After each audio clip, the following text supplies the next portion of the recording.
철학 파이어 아벤트의 인식론적 부정부주의. 우리는 방금 수학과 과학에서 발견된 한계를 알아보았다. 철학에서도 같은 일이 있었다. 파이어 아벤트는 20세기에 활동하면서 근대 이성중심주의를 강하게 비판한 인물이다. 과학 철학자였던 그는 과학적 지식과 방법론만이 진리를 검증해줄 유일한 수단이라고 여기던 당대의 사회적 분위기를 거부하고 과학적 지식이 다른 모든 형태의 지식과 구분될 수 없음을 주장했다. 당대 철학계는 논리실증주의나 반증주의 등의 객관적인 관찰 결과를 바탕으로 한 엄밀한 과학적 학문을 추구하고 있었다. 과학기술이 이룬 놀라운 성과는 사람들로 하여금 인문학과 사회학까지도 과학적 반복론을 수용해야 한다는 분위기로 휩쓸게 했다. 하지만 파이어 아벤트는 과학사에서의 역사적인 자료들 토대로 실제 과학에서는 합리적 이성의 검증으로 이론이 발전하는 것이 아니라 예술적이거나 정치적인 시각 등 비이성적인 이유로 이론이 발전할 수 있음을 보여주었다. 예를 들어 파이어 아벤트는 따르면 코페르니쿠스가 우주의 중심은 지구라는 청동설을 부정하고 태양을 우주의 중심으로 둔 것은 어떤 합리적이고 객관적인 경험적 자료들을 종합해서가 아니라 다만 단순히 그렇게 하는 것이 행성들의 공전이 더 단순하고 예쁘게 표현되기 때문이었다. 결론적으로 파이어 아벤트에게 과학은 신화나 점성술, 미신에 비해 더 우월한 반복론을 가진 것이 아니다. 그래서 그는 내 멋대로 해라 라고 외친다. 과학적 반복론만을 추구해야 할 이유와 근거는 실제 역사와 현실을 고려했을 때 그 어디에서도 찾을 수 없다. 과학은 엄밀한 논리에 의해서가 아니라 변화하는 사회 속에서 우연히 성장해왔다.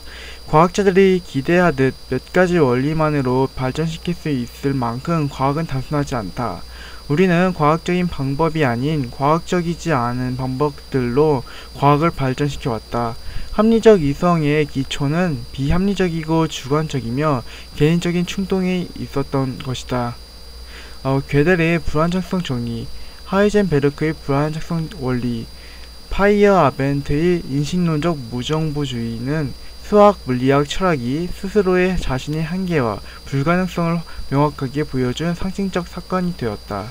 이러한 학문의 내적 붕괴가 세계대전이라는 외적 요인과 결합하게 되어 근대 합리성에 대한 낙관을 의심하게 만들었다. 인간의 이성은 사실 너무나 초라하고 제한적이며 폭력적 기결을 가져온다는 것을 인류는 몸서리치게 깨닫게 된 것이다. 그래서 이제 사람들은 절대적 진리로서 기대되었던 근대 이성을 극복하고 근대 합리성을 넘어서려고 노력했다. 현대는 근대 합리성에 대한 두 가지 태도로 정리된다. 어떤 사람들은 근대가 절대적 이성에 대한 맹신에 따라서 비극을 맞이한 것은 사실이지만 그렇다 하더라도 우리가 이성이나 합리성까지 포기할 수는 없다고 말했다. 이들은 합리적 이성을 손보고 수정해서 그 본질을 되찾아야 한다고 생각한다. 이성의 문제가 아니라 이성의 잘못된 사용이 문제라는 것이다. 합리적 의사소통의 가능성을 추구했던 철학자 하버마스가 이러한 입장을 대표한다.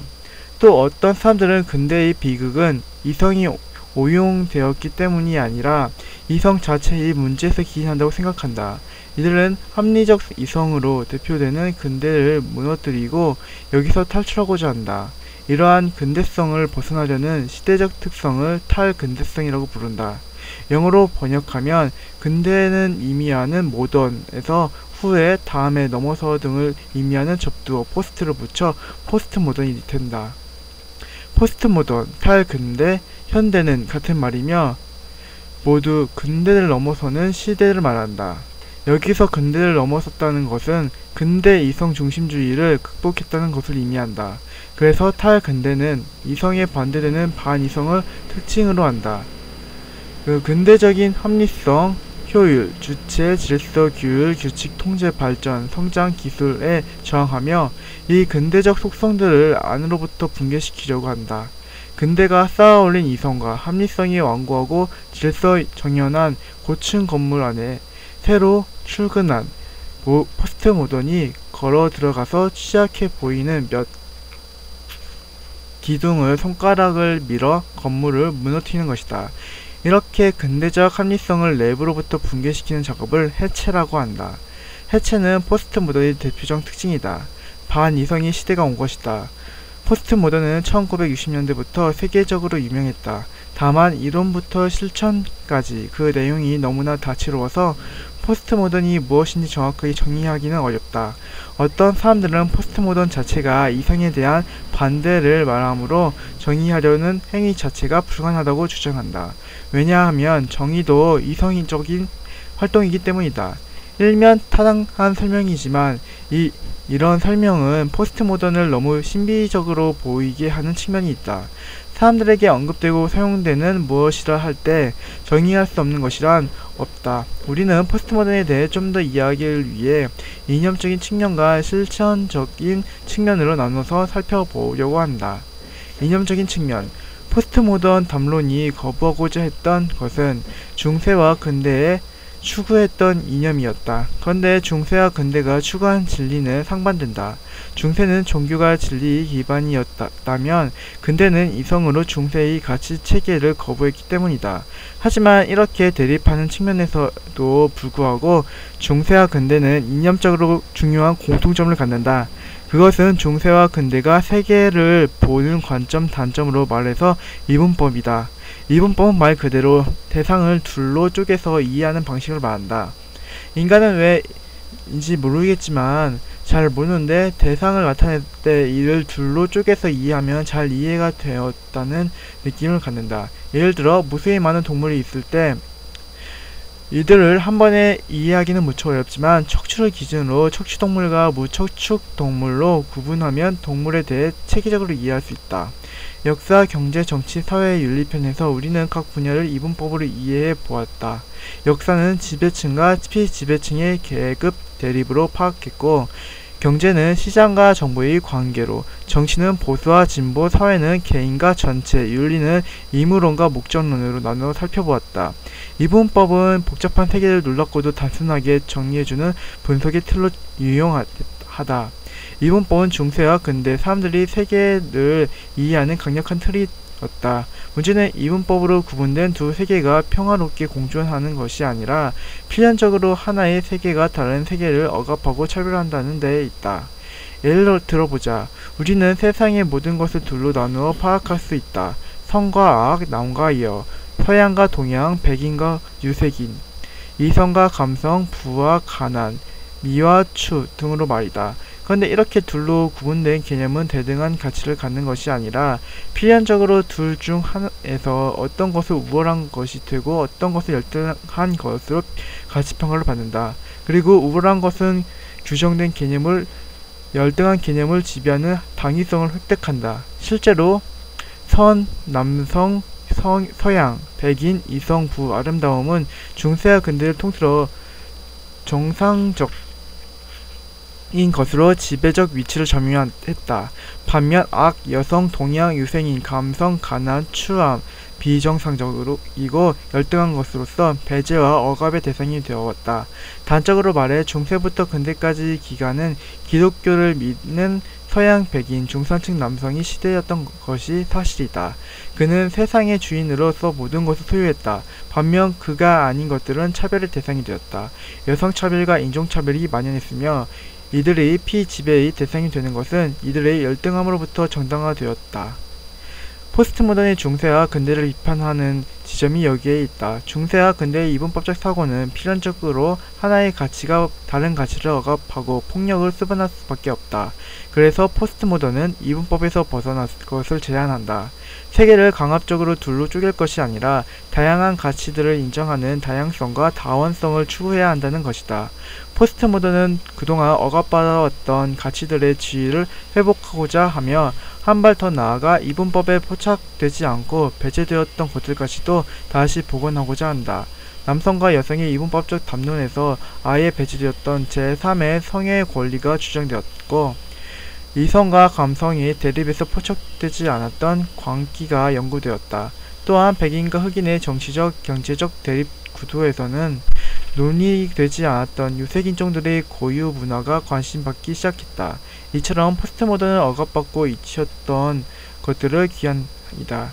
그들은 너무 오랜 기간 동안 잊혀왔던 까닭에 등장할 때마다 우리를 놀라게 하고 거부감이 만든다. 하지만 현대에 들어와서 이들의 주장은 많은 이에게 지지받고 있으며 실천적 사회운동의 성향을 띠고 되었다. 실천적 측면, 근대 이성주의의 이분법적 폭력성, 사고의 경직성, 규율의 규칙, 질서의 불편함은 포스트모던의 도래와 함께 급격하게 무너진다.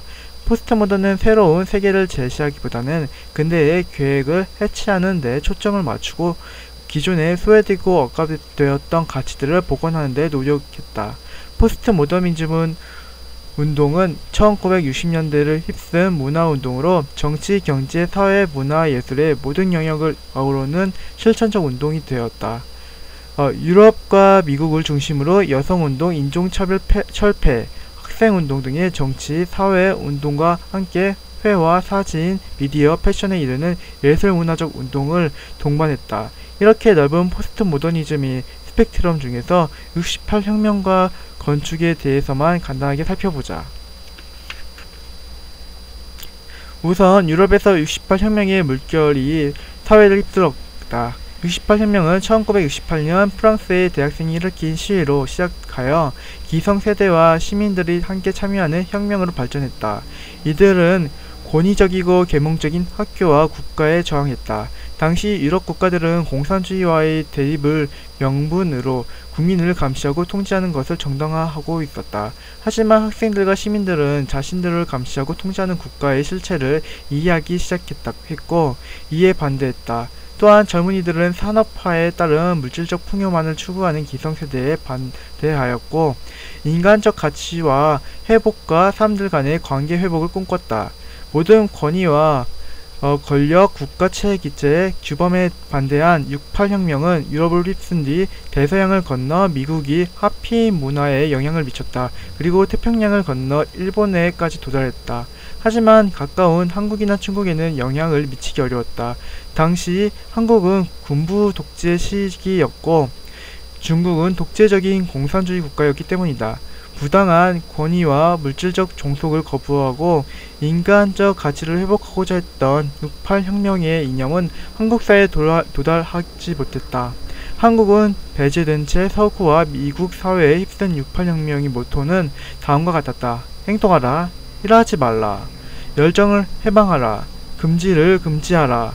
다른 세계는 가능하다. 파괴는 창조의 열정이다. 불가능한 것을 요구하라. 굶줄지라도 권태로운 것은 못 참는다. 선거는 아무것도 바꾸지 못한다. 투쟁은 계속된다. 우리 안에 잠자고 있는 경찰을 없애야 한다.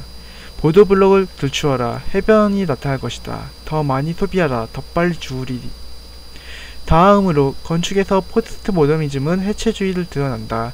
해체주의는 건축의 특징을 비대칭적이고 불안정하며 기능적인 효율성을 배제한 양식이다. 이를 이해하기 위해서는 반대로 근대 건축을 고려해야 한다. 근대 건축은 아파트로 상징되는 극단적인 효율성을 추구한 모습이었다. 근대의 대표적 건축가인 르 코르뷔지에는 직사각형 공간을 겹겹이 쌓아서 많은 사람들이 제한적 공간을 최대한 넓게 사용할 수 있도록 했고 건물이 인간의 편안함이나 효용을 극대화하는 데 기여한다고 생각했다. 그는 살기 편하고 효율적인 집이 본질이라고 생각했다. 아파트는 르 코르뷔지에로부터 시작되었다. 우리가 살고 있는 네모난 고층 아파트의 모습은 근대 이성주의 중심주의의 효율성이 만들어낸 결과물이다.